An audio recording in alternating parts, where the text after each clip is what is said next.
the stands and they're jangling out on the field. Usually the players are the least nervous of anyone in the stadium. Well, now it's showing. It was so cool earlier. The stakes so high.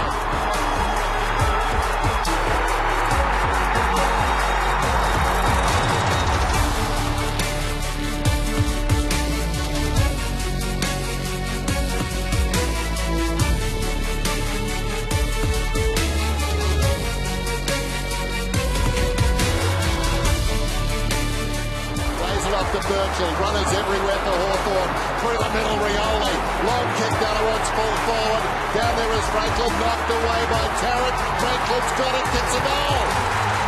Well tackled by Thomas, O'Brien there on the tackle as well, now Mitchell under pressure, sends it down towards the pocket, and the mark is taken by Hott, wheels around, goes back to the corridor, and Guerra, and things are suddenly coming unglued for the Magpies. So Tarrant to Maxwell to Pendle, little smother, O'Brien, now he knows they're coming, he's gone, you would think, Smith's handball awful, Rioli will kick it. That is delicious. We've been playing poorly all night. Hawthorn had come with a game plan that we hadn't really seen before. They're obviously trying something to beat us. We're pretty strong that year. Well, Hawthorn,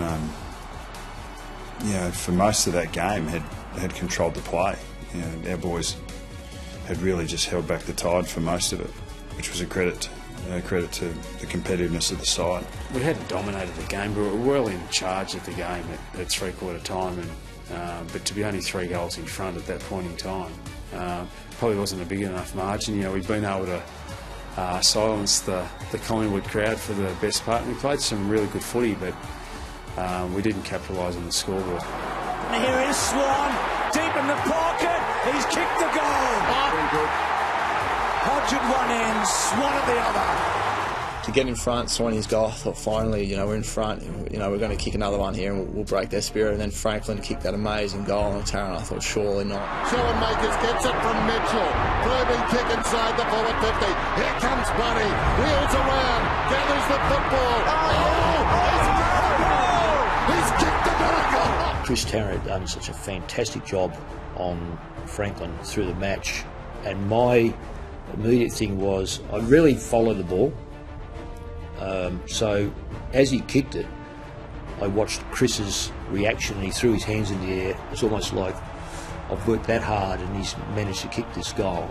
Chris Tarrant, who reinvented himself as one of the best defenders in the league at the time, was doing such a fantastic job on Buddy, but given Buddy's freakish ability, he's got the capability to be able to score goals that the majority of us wouldn't even imagine it could be possible. And he got the ball in his hands and he was able to do that. And I just remember thinking, oh gosh, this is going to be such a waste if we're not able to progress through this preliminary final. Wasn't confident, but I thought we might be off to the grand final. That being my first AFL grand final, it would have been. It was a pretty special goal as well. So just got sucked in with the moment, and the crowd was enormous. And when Buddy celebrates a goal, it's pretty swantingly. Oh, there'd be the nerves would be jangling. They're jangling in the stands and they're jangling out on the field. Usually the players are the least nervous of anyone in the stadium. Well,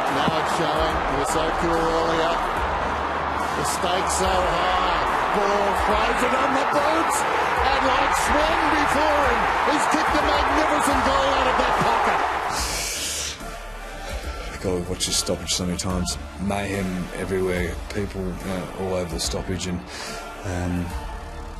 to Bully's credit with little room, he slotted a left foot snap from 35-40 metres. Not to discredit Bully or anything, but he's certainly not known for his snapping finishing skills around a stoppage in forward 50, but he slotted it for them on that occasion. That was the difference.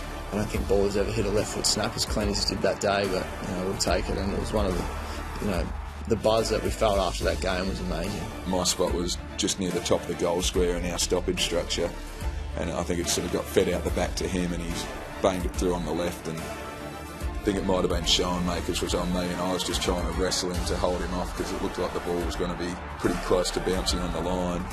and it ended up just sailing over our heads, and it was an amazing feeling.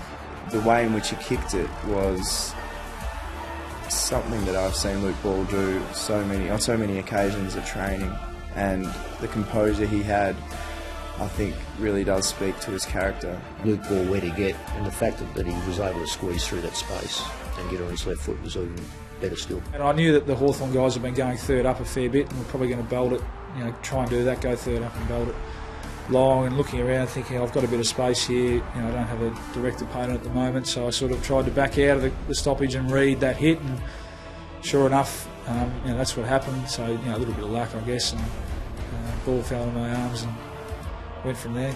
That was more just grab it and throw it on the boot and hope for the best. We had a bit of a plan to do some things a little bit differently in that game, and some things worked and that one didn't. Just think I remember seeing, I think it was Ben Stratton, he jumped up and tried to punch the ball away from the area, and the ball just ran onto it and snapped beautifully. It was a horrible moment. It was equally as brilliant as Franklin's goal. For the degree of difficulty, to get it straight out of a stoppage and snap it on his left foot, non-preferred side. Just inspirational. I guess you play footy to play in grand finals, so that's what I play anyway. So it was pretty devastating. It was just like someone sinking the boots in. The emotions I went through in 5 minutes was probably worth a year worth of emotions for me. I remember just sort of buzzing through the stoppage and turning my head and quickly seeing Bally snap that goal, and then the celebration, and then you're quickly trying to organise guys to get back, don't let them score again, because we want to play in that grand final. It's funny because you get this wave of excitement where it is euphoric, and then straight away you think, no, I can't be consumed by this because I have to stay composed. At least for the Magpies, Swan has other ideas. Lewis, brilliant. Rioli's got the footy. Rioli run down from behind, holding the ball, and Collingwood, I think, from here can run down the clock. I think Cyril was about 60 out from goal when he had that. And, what are we, with 3 years post that, and I still remember these moments clear as day. And, the defensive acts in finals are the things that define players and I think define teams. And everyone always remembers the big things. And for me, the Bally goal was amazing. It sort of won us the match, but Daisy's tackle also cemented that for us. It's the best match of 2011 so far, and Collingwood win.